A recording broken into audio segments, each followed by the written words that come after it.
Hi there and welcome.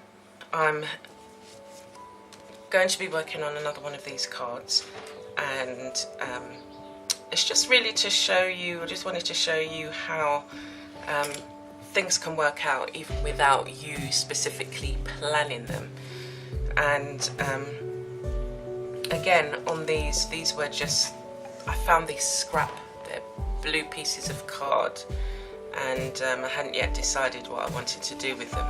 And so I started to look at all the scraps that I've got. So I've kept a box of just scraps whenever I'm doing any work, and there's a little piece of paper, whatever it is, I put it in this box.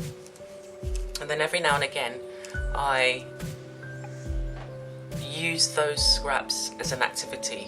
That's one of the things that will also be, you'll also find a video on that, how to utilise the little bits of scrap for an art activity.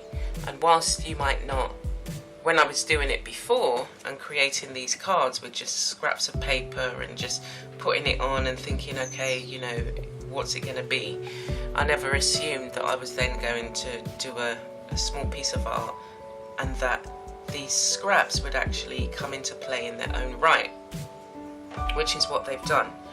So the next stage that I did on this card was to just see where I could see a face, a neck and the body, and that's all I drew in. So I didn't even draw it in, I just did, you know, I used this graphite watercolour crayon a lot. It's water soluble, so I made this mark, that and that, that's all I did, and then applied some paint. So I've got some yellow paint here and some pink, and then I left it. So now it comes into play in doing an activity, and you've got a short amount of time and you want to create something. You don't have to start from the beginning now, because you've already got this ready-made background. And again, don't think about, well, what's she gonna look like? Just think of one colour.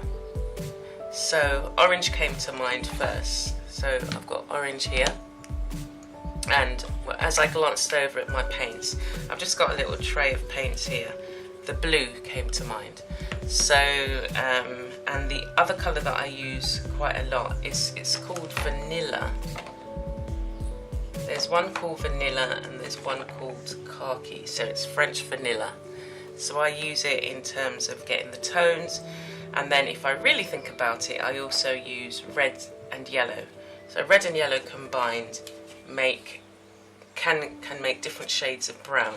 So I've just picked up the first two yellow. This yellow is a medium yellow and lipstick red. So armed with those colours, I'm just going to play. Again, not really thinking about how I want this to look. And that's how I want you to really approach it, because, you know, you need to give yourself encouragement, and you need to just give yourself permission to create sometimes, because sometimes you just think, oh no, I really don't have time, and these are one of those times where you can just, okay, let me pick 3 colours, let me just get going. So I'm now going to probably fast forward the rest of it so you see the picture coming together, and we'll come back together at the end.